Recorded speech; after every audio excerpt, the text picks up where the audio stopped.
Begin the current Daf, Pesachim Daf. Begin on the top line of the Yomim. We continually round off the discussion of the previous Daf regarding the words that a person uses should be in a refined and appropriate manner. Hashem co-sponsor Kazakh and Cheskel for any time that Chaim Tishon was joining us for today's Daf. Something we're going to discuss in today's Daf is why do we do B'dikas Chametz on the night of the 14th day when Chametz is still mutter halfway through the next day? So do it right before it becomes us, or why are you doing it way before that? Additionally, then the Gemara has three different questions as it relates to that of B'dikas Chametz. And it's who has to do B'dikas Chametz on the house rented Erev Pesach? Is it the owner of the house, or is it the guy who's renting? Second question, may one assume a house rented Erev Pesach has already been searched? Can you assume that the guy who leased it to you, who rented it to you, already did the B'dika? And third of all, the third case the Gemara is going to discuss is a person who rents a house with the agreement that it is searched, and he finds out it's not searched. Can he back out? Is that considered as a mekach? And additionally, the Gemara discusses, finally, the last discussion is where in the Torah do we find that Chametz becomes usher 6 hours into the day? How do we know that that's the time when Chametz and Erev Pesach becomes forbidden? Some of the key terms the concept discussed today's daf are called shiur, which is when one hears about a close relative that passed away way after the time of the passing, like 30 days later. Halacha miktasim kukule, that part of the day of mourning is considered like the whole day. And the reason magdim the mitzvah is the concept of that when you're coming to do a mitzvah, you should be very quick to do it as early as possible. Mezuzah chayvas adarhi is that when mezuzah is obligation on the one who's living over there, not necessarily the one who owns the house. Midaraisa the bit ba'amasagale. Biblically, when it comes to the chametz, it's really sufficient in just nullifying it. You don't have to actually get rid of it. And finally, a person would prefer that a mitzvah is done with his money, and he doesn't get upset that he has to spend more money on a mitzvah purpose. So begin the current daf dal, the top line, the first word on the daf, where again the Gemara concludes the discussion of the previous daf regarding appropriate words and how we could judge a person and how he speaks. It says Gemara Rav, he was Barachud Reb Chia. He was the nephew of Reb Chia two different ways. He was the son of the brother of Reb Chia, meaning Ivoi, who was the father of Rav, was the brother of Reb Chia, patrilineal, from the father. As the Gemara says in the first paragraph, of Heyam and Aleph, that Ivoi, Chana, Shila, Marta, and Reb Chia were all sons of Reb Acha from Kafri. Now, he was also Bar Achse. He was also a nephew from his mother, because Ima, who was the mother of Rav, was the sister of Chia from the mother. So they were half brothers and sisters from different sides. One was from the mother and one was from the father. So he was a nephew both ways. Now, Kisalik, when Rav came from his city, from Babel, Lahasan, their territory, Israel, where Reb Chia lived, so Amalei Reb Chia said to Rav, and this is the way Rashi translates the sugya, Avoi, your father, Kain, is he still alive? So Amalei, so Rav said to him, what, Ima Kayemes? In other words, before you ask me about my father, ask me about my mother, who she's your sister, if she's alive. So Amalei, so okay, Reb Chia said to Rav, so Ima, my sister, Kayemes, is she alive? So Amalei, so Rav said to him, Evu Kayem? What, is my father alive? I didn't respond to you yet about my father. And then he was able to understand that he wasn't answering about either one of them, that really he was alluding to the fact that they both had passed away. Which Rashi says some interpreted that he was actually answering on the affirmative, the one he didn't ask, but he says it finds it difficult that Rav would say a lie. So he had just said in like this rhetorical way, is my mother alive? Is my father alive? So he realized that both of them passed away, his brother and his sister. So Amalei L'Shamei, he said to his attendant, Chalitz li monalei, take off my shoes as a son, for mourning on his brother and sister. You don't wear shoes as a mourner. And take my clothing after me to the bathhouse. And the reason why he was telling this is he wanted to teach a halacha to his students. Where Shema Mina Atlas, we learned three things from what Reb Chia had told his attendant. Shema Mina, first of all, we learned that Avil Asr ben Ne'ilah Sasandu, that a mourner is forbidden in wearing shoes. So therefore he said, take off my shoes. But Shema Mina, we also learned that Shmur Rechaika, a bad tiding from far away, meaning after 30 days, is in Nagis Aliyamechad. Usually mourning is for 7 days. Here, Shmur Rechaika, after 30 days, you hear about a passing of his brother and his sister. It's only for 1 day. And therefore, he doesn't have to go ahead and sit Shiva for 7 days. Now, Shema Mina, third thing we learn is Miktzah Siyem Kakulai, that some of the days, like all of it, and he didn't even have to sit Shiva the whole day. And we learned this from the fact that he says, take my clothing after me to the bathhouse. He didn't wait till tomorrow. Obviously, just that he sat Shiva for one moment, by taking off his shoe, he already had fulfilled. Those are the three things you see in that story, that he was forbidden to wear shoes. that it was only for one day, and Miktasim concluded that even part of that day was like the whole day.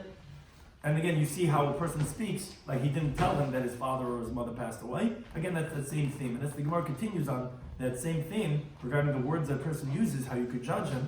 There was a certain person that always said, Duni Dini. I want you to judge my case. Meaning, whenever he had a monetary or financial dispute with somebody, he would always say, okay, let's go to court. Let's go to court. He never listened to anyone. He says, let's go to the judge. Let's go to the judge. So, Amri, they said, Shema Minam Midan Kasi. Obviously, this guy's from Sheva Dan.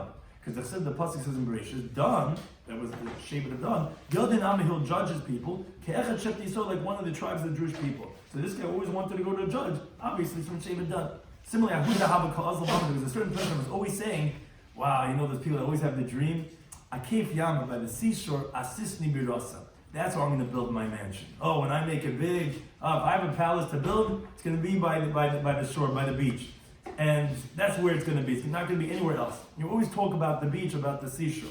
So Badka, they checked, they found that it's from Shevet Zevulun.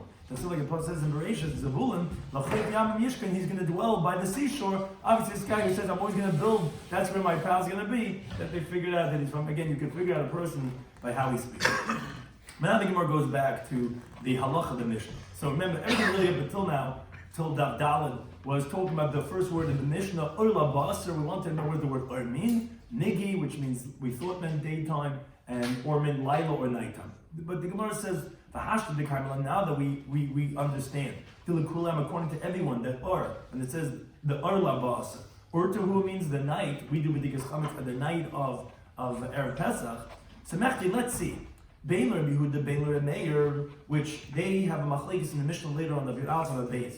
They talk about the distance that the Rabbanan made regarding biblical law, regarding when do you have to stop eating chametz on Erev Pesach. Chametz ain't a asr, but according to everybody, although they have a machlekes regarding rabbinically when an Erev Pesach do you have to stop eating, but biblically regarding Bal Yirah, not to have possession of chametz, and regarding eating chametz, it's only forbidden elam shesh shoyz l'mala, only from 6 hours into the day and further. When it passes 6 hours, then it's already biblically forbidden, as the Gemara learns later on in the Daf Yomi from the word ach. The word ach is chalak, is splits the day in half, and from leisishchet al chametz dam zivchi, when the slaughtering of the korban Pesach, which is by halfway through the day, then you're not going to be in possession of chametz.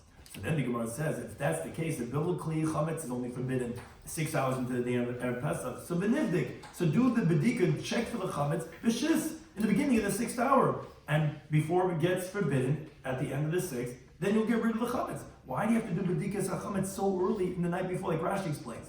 If you would say, as we had originally entertained to say Arla Basim, and say the morning, the light, when it becomes Erev Pesach, okay, you can answer and say that the Mishnah, when it says Arla Basar, doesn't mean the beginning when it becomes light, means the beginning of the 6th hour, because that's still considered as biker.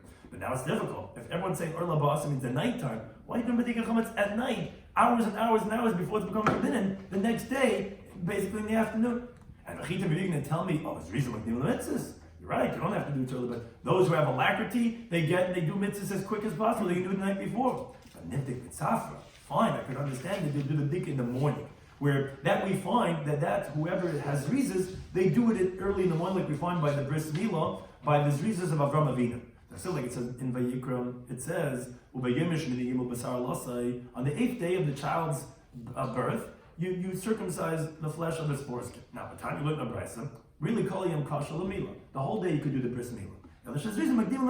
But those who have zeal, they go and they do the mitzvahs as early as possible, as we do our bris in the morning after shachar. Shlomo says in the pasuk, Avram got up in the morning. He didn't wait till netzach chama, so he did it right away. But one thing is that nighttime he didn't do it, even though Hashem had told him something he didn't do it the night before. So why are we doing b'dikas chametz the night before? So that says the Gemara of Nachman Yitzchak says because the reason why we do it at nighttime is two reasons. That's when people are home. You can't find a good working man in his house during the daytime. He's only home at nighttime. And the light of the candle is good for checking at nighttime. But at daytime, it doesn't work so well, the candle. And if you're going to say, okay, if you don't use the candle, check during the daytime, the Gemara later on, the Zayma base tells us there's a mitzvah to do it, the bedika, with an air. So therefore, if you want the air to be effective, it's got to be at nighttime. So because of those two reasons, because that's when people are home, and that's how the candle works best, that's why we do it at nighttime. Now, Abai says, actually, therefore, since we do it at nighttime, Haitzuvim Rabbanan, a Talmudic scholar, a Talmud Chacham, leiliftich beidnei. He should not start his learning, meaning if he has a set time, a seder at nighttime to learn, he shouldn't start his learning be'urta de tleisa, the night after the 13th of Nisan, which is the Nigi Arbesa, which is the beginning of the 14th of Nisan, which is the night of B'dikas Chametz. He shouldn't start his seder at nighttime, because Dilma Mashchal Ishmael, he might get involved in the sug, his learning might draw him. The Aslam Nui Mitzvah, he might stop himself from doing the mitzvah of B'dikas Chametz. You have to, when the time comes of the night of the 14th, you're not supposed to be doing anything, even learning, you're supposed to go ahead and do the mitzvah of B'dikas Chametz. Now the Gemara now introduces the halacha b'dikas chametz as it relates to rentals. Three interesting questions regarding the bedika of the 14th of Nisan. That's from the following question. If someone leases a house, someone's renting out his house for Pesach on the 14th of Nisan. Ami livdik. Whose obligation is it to do the b'dikas chametz? On Erev Pesach, the guy's desperately looking for a place. Tom's River, New Jersey, said, I want to be for Pesach. And he comes and he's now renting the house. Who has to do the b'dikas chametz? Says the Gemara, what are the options? On the one hand, you see Allah Maska Livdik, the owner, he has to do the b'dikas chametz because the chamira, the chametz in the house, is the dehu. It's his chametz. So it's his obligation to do the b'dika of the chametz. Maybe. No, Allah Seichel Livdik. Maybe the guy who's renting has to do the b'dika because the isuram, the prohibition, is b'shut sekai, what's forbidden, which is the chametz, is in his property because now it's his house. He rented the house. He's the owner of the house.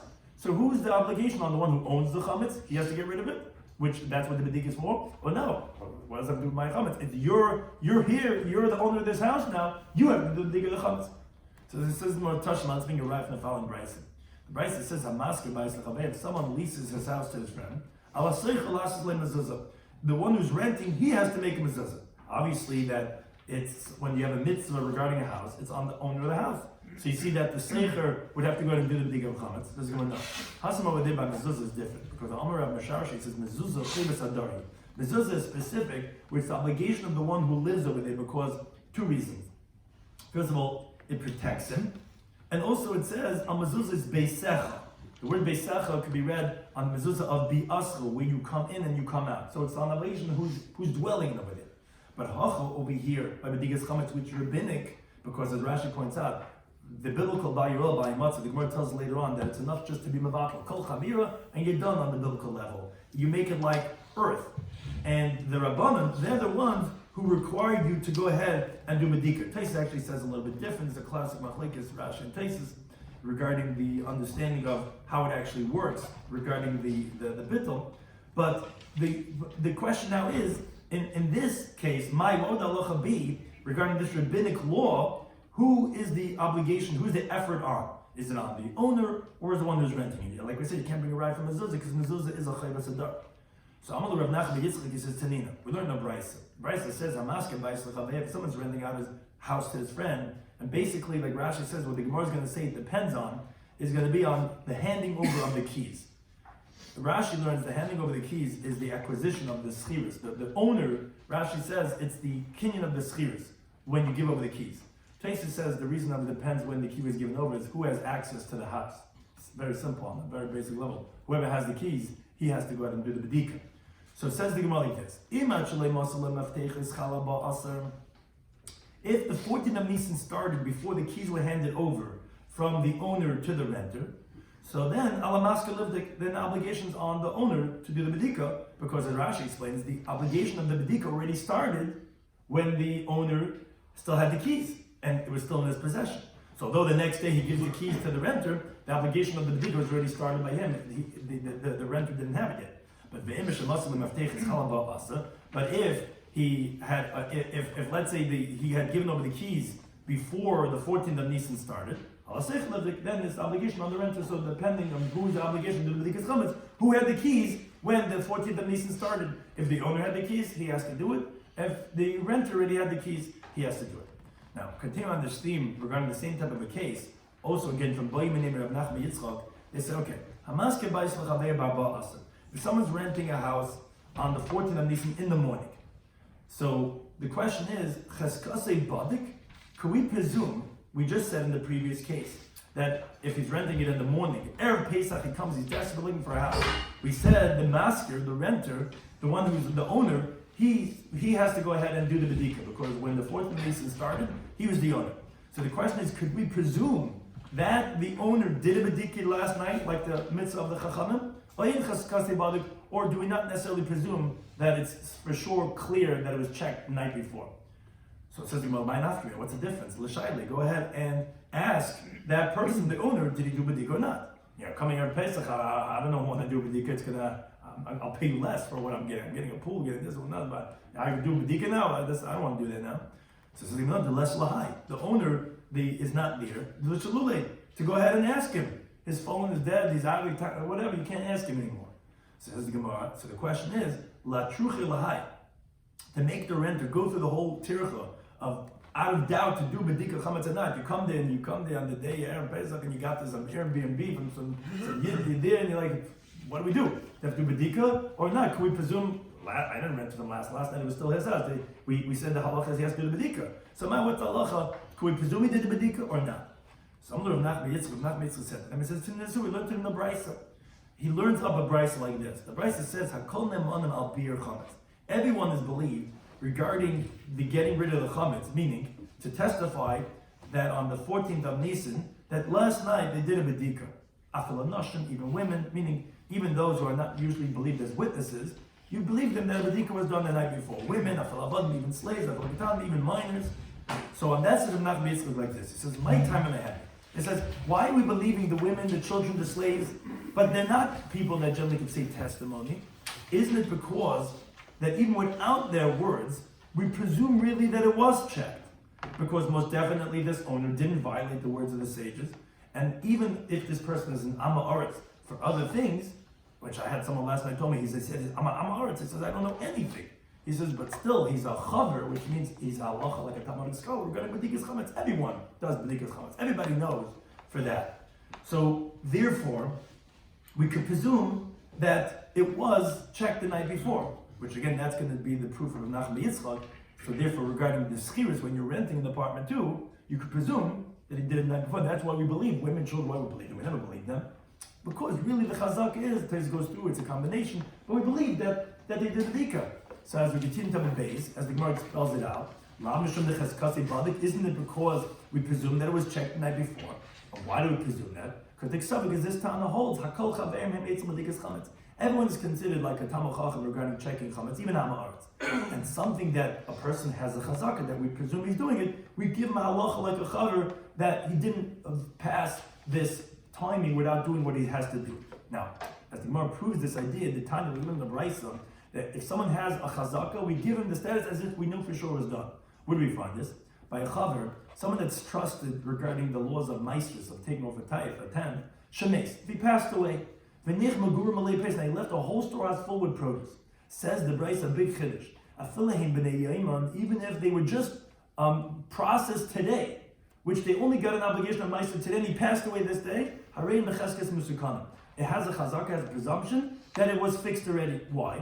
Rashi says it because we would presume that a Talmud Chacham would make sure that he doesn't leave something not fixed.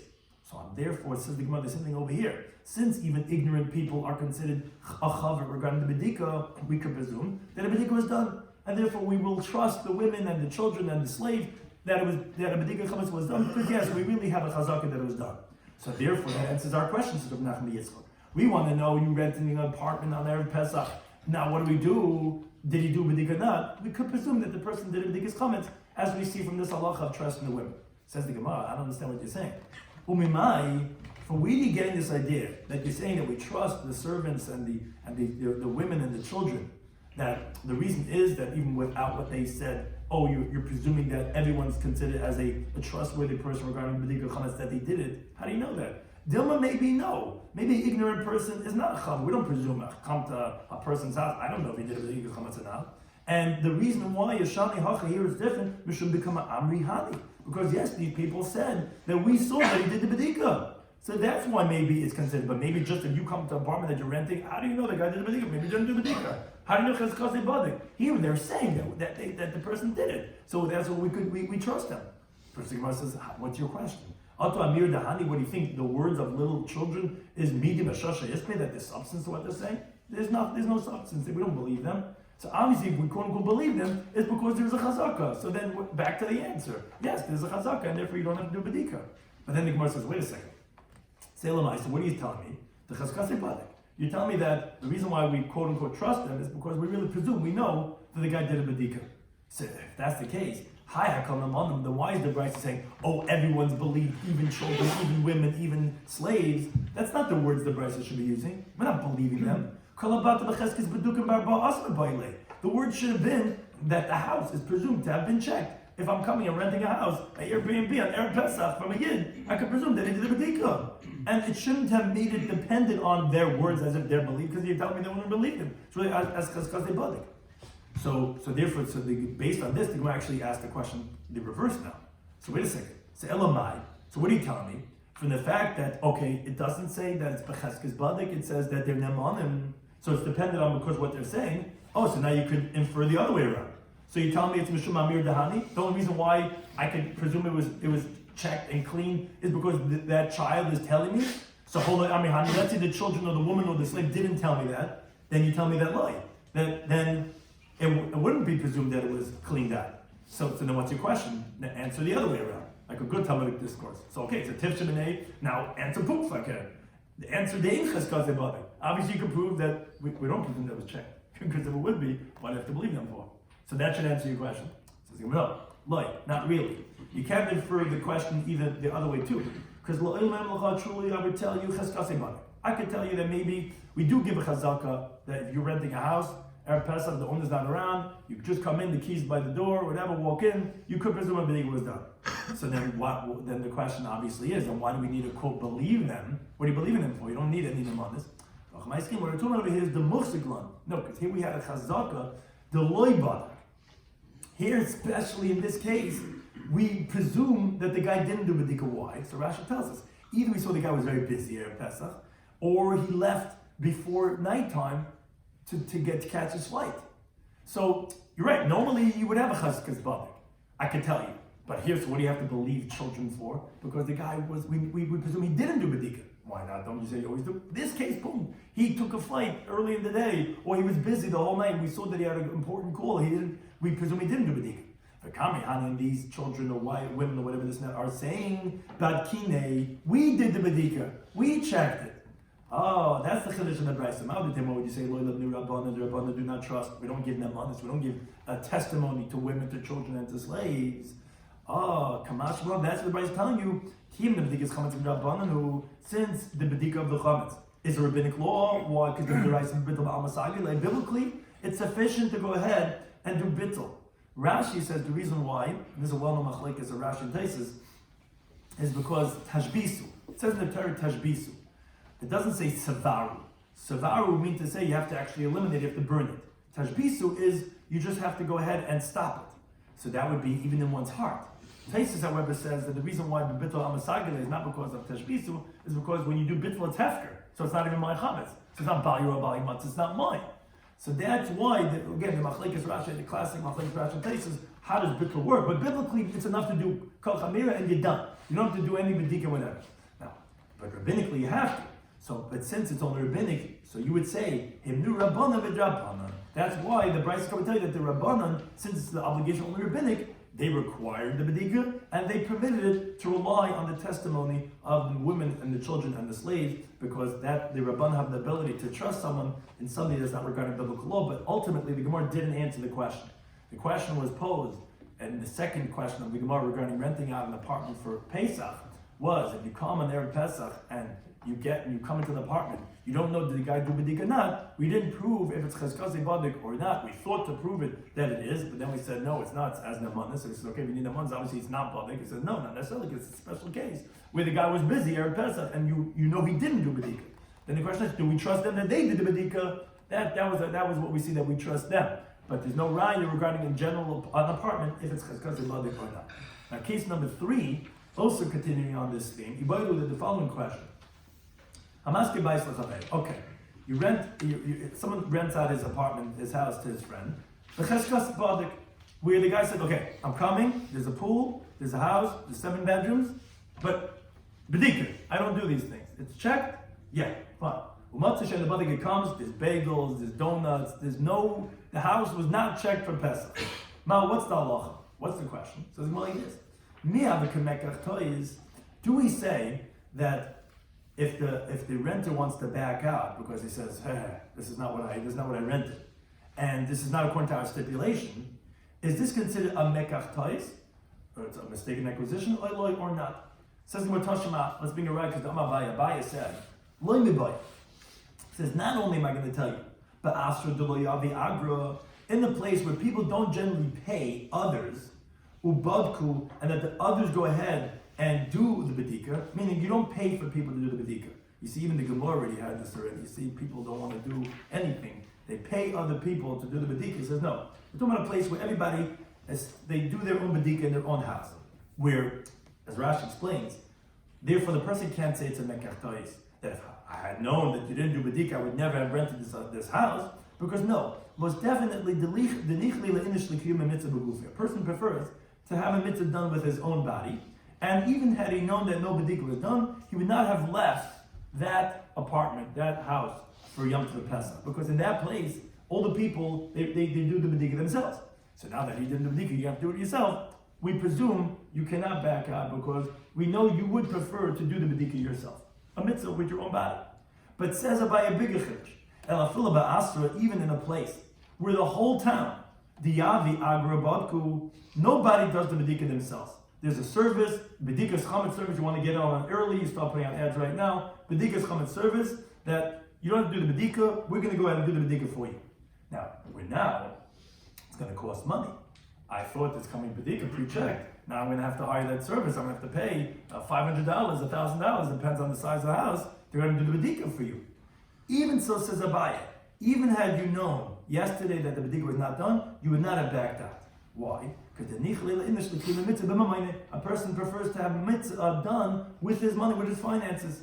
And Rashi explains, he's backing out. That's for a different reason. He found a better house with a bigger pool, more bedrooms, that's nicer. And the reason is not because he has to do bedika, because a person would prefer to do a mitzvah with his money too. And if he's backing out, it must be for a different reason. And therefore it's not a mekach tois, not only in a place where they do the bedika themselves, but even when they pay people to do the bedika, even over there, it's not going to be a mekach tois.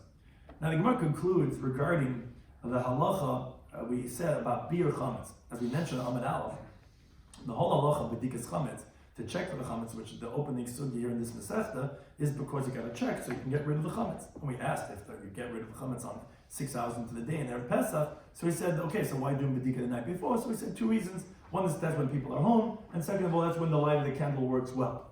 But now the Gemara says, it's non-hustle. A little bit in this later on that we on the base. We have a machlekes regarding when exactly do you have to get rid of the chametz and stop eating chametz, and because they have machlekes regarding rabbinic law. Rabbi Yomi, he says, leichem kol chamesh, and again, the way hours work is that you have the 12 hours of the day are split into the day is split into 12 parts, and the hours are split into the 12 parts of the day. So he says, leichem kol chamesh, you could eat chametz all the 5th hour of the day, v'sarf mitchila sheish. And you have to burn it in the beginning of the 6th hour. Meaning, as Rashi says, you don't wait until the beginning of the 7th hour, which then it's forbidden minat Torah, because the person can make a mistake by an hour. So an hour earlier, the Chacham said, you got to stop eating chametz, because we don't let you wait till the last moment of the biblical law. Rabbi Yehuda, he says, no, a person can make a mistake even more than an hour. You have to distance people from sin even more. And you're not allowed to eat from the end of the 4th hour. So Eichel Kalab, you could eat the whole 4th hour in the day, which is as we paskin, V'taylim Kol Chamesh, and the whole 5th hour, okay, it's in suspension. You don't eat, but you don't burn it. No, you don't have to burn the chametz yet. You can feed it to your animal the whole 5th hour. It's like you're allowed to have enough. You just can't eat it because eating chametz is more severe than having benefit from chametz. And then you burn it in the beginning of the 6th hour. Fine, we'll learn that mission when we get to Daf Yomi. And their machlekes is regarding rabbinic law. What's the margin of error that we're concerned for? But the kulam and but one thing we see is that according to Emul Chametz is Mishei Shoyz Lamala Aser, that biblically Chametz is Aser from 6 hours on into the day.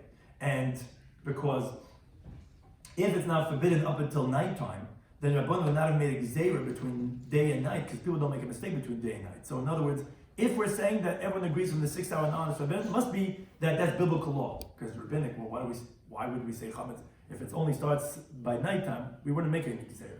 Because people know the difference between night and day. But in day, if at 12 o'clock, it becomes forbidden in that time, we're not going to be able to tell exactly. So we say, okay, 11 o'clock, you have to stop eating. 10 o'clock, that's machlekes. But when do we say, according to them, when the biblical law is by after 6 hours into the day. So think about no. We do know there's biblical law that chametz is aser, punkt 6 hours after 6 hours into the day on Erev Pesach. So the Gemara brings many sources, and our Gemara brings the first source. Amar Abaye. Abaye says, Trey Kurek Siv. He says because there's 2 psukim written in the Torah regarding getting rid of chametz. Siv, it says the pasuk in Shemais, Shivas Yomim for 7 days. So early in what's the sourdough chametz you're not supposed to find in your houses, even for one moment in those 7 days. All 7 days, you can't have any chametz. Now, the problem is, there's a pasuk that says over there, however, on the first day, you should get rid of chametz from your houses. Now, that sounds like, on the first day of Pesach, go ahead and get rid of the chametz. Sounds like you have it for a moment in the 7 days, chametz. On the first day, quickly go get rid of it. But then you say it can't be in any of the 7 days? So how are you getting rid of it on the first day of Pesach? Says the Mahokate, so how do you learn this? That actually the Bayem Rishon is not telling you the first day of Pesach. It's L'Rabis Arba'as L'Bir. It's coming to include the 14th day of Nisan, the day before Pesach, to say that that's when you have to get rid of the chametz. As Rashi explains, obviously you have to say this Rishon means before all the 7 days, which is the 14th of Nisan. That's what the Rishon, Bayem Rishon, doesn't mean the first day of Pesach. As we'll see actually on the next daf, Rishon can mean before. Rishon is the first, before the 7 days of Pesach, then you have to get rid of the chametz, which on Erev Pesach. It says the Gemara, maybe I could tell you that by Rishon is telling you something else. Maybe it's going to conclude that the night of the 15th of Nisan, meaning the Seder night, that's when you have to get rid of the chametz. That you shouldn't wait up until the morning. And that's what Ach is telling you. However, right when the Yom Tov starts, right you have to get rid of it. What do you mean? But what doesn't already say Shivas Yomim?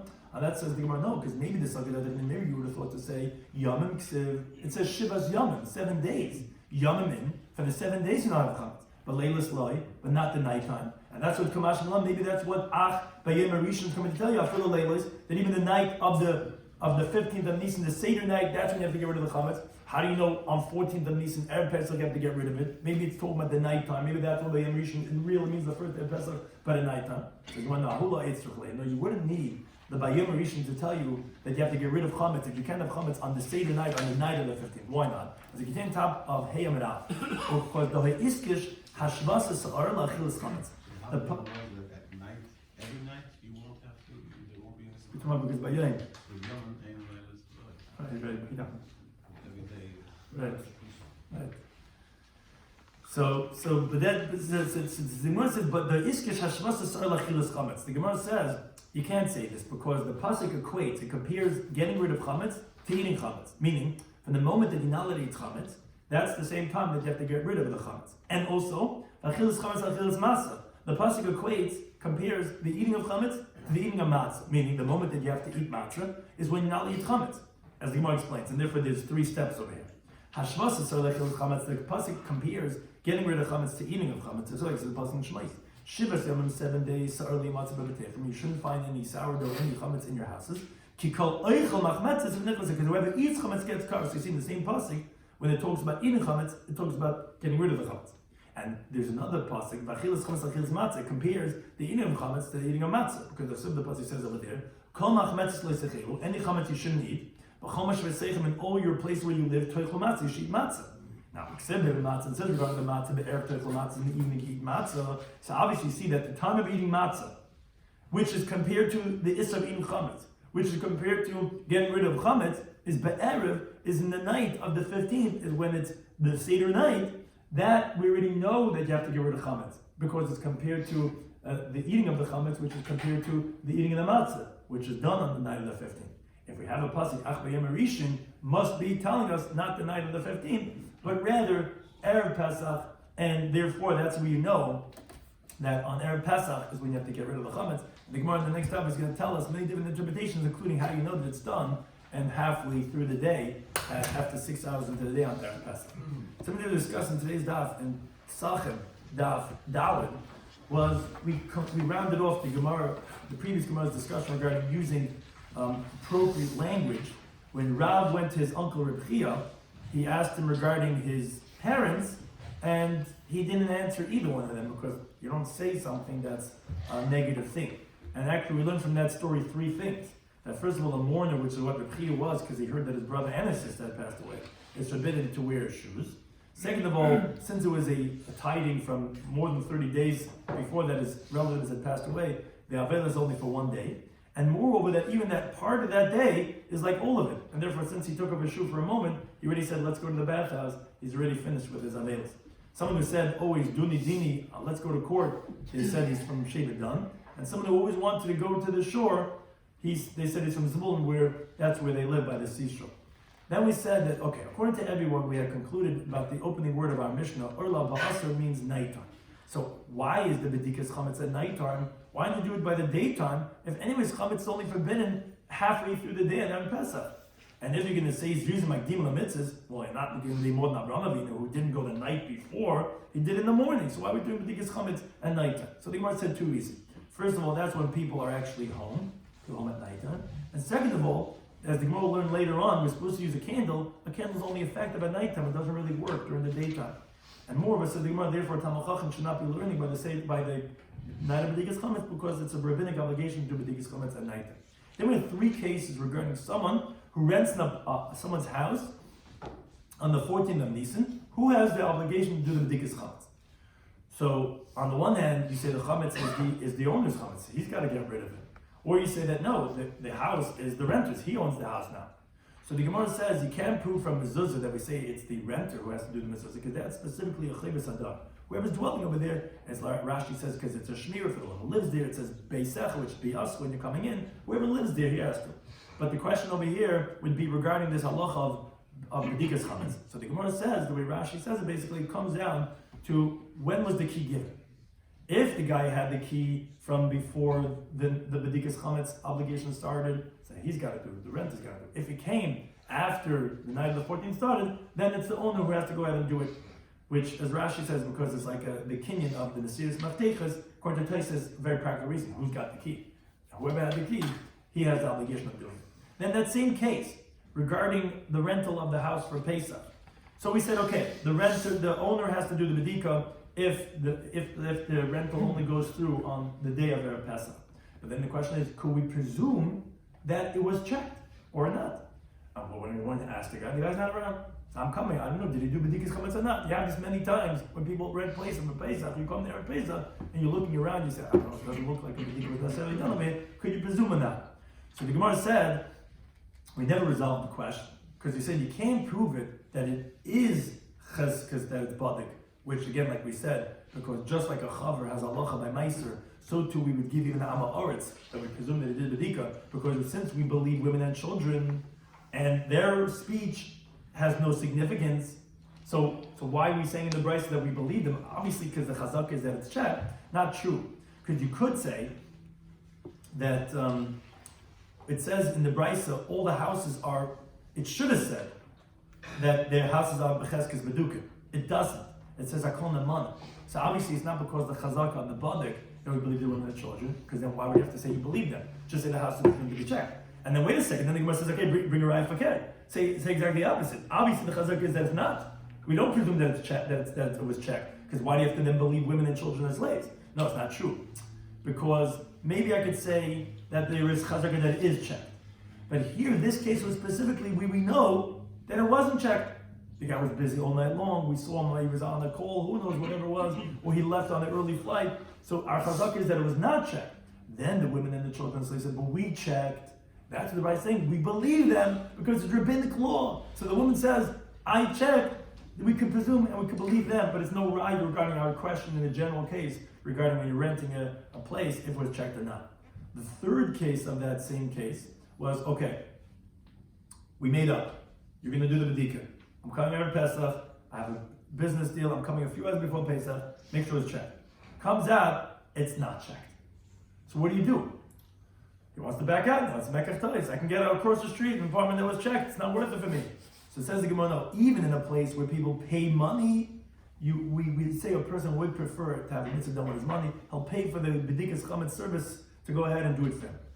For sure if he does it by himself. If people don't do such a service and they do it by themselves, you want to. In the vein, deep in the vein, you want to do the B'dikas Chametz. If you're backing out, it must be you found a better place, somewhere on the street, somewhere else, and you want to back out, and therefore it's not considered Nikkas Pais. Then we said that we have a machlekes, as we'll bring later on Daf Yud Aleph, regarding the time of when Isser Chametz is forbidden midrabanan. But we said, according to everyone, biblically it's from Chatzos on Erev Pesach. Where do we know that halacha from? So the first interpretation that we brought on today's daf is because there's two psukim. There's a pasuk that says that for 7 days you're not supposed to have chametz, and there's another pasuk that on the first day you do tashbisu. First day on Pesach you're doing tashbisu. Now I have it for a moment on Pesach. Obviously, this bayim harishin doesn't mean the first day of Pesach. It means what's called kaidim, before, which is including the 14th of Nisan to do bir chametz. Now wait a second. Maybe it's including the night of the Tesvav, because the pasuk says Yomim, Shivas Yomim, maybe the days, but the night before maybe would not be included. No, you can't say that, because we already know the night of the 15th that you can't have chametz, because the Isra of chametz is compared to the getting rid of chametz is compared to the Isra of achilas chametz, which is compared to the eating of matzah. And we already know that the obligation of eating matzah is be'erev toiflu matzahs, and therefore we already know the eating of matzah, which is compared to the Isra of eating chametz, which is compared to the Isra of having chametz, that you can't have it on the night of the 15th, then we don't need it from this Ach B'Yom Rishon. Must be Ach B'Yom Rishon is going to tell you that even Erev Pesach is when you have to get rid of the chametz. Think there any time.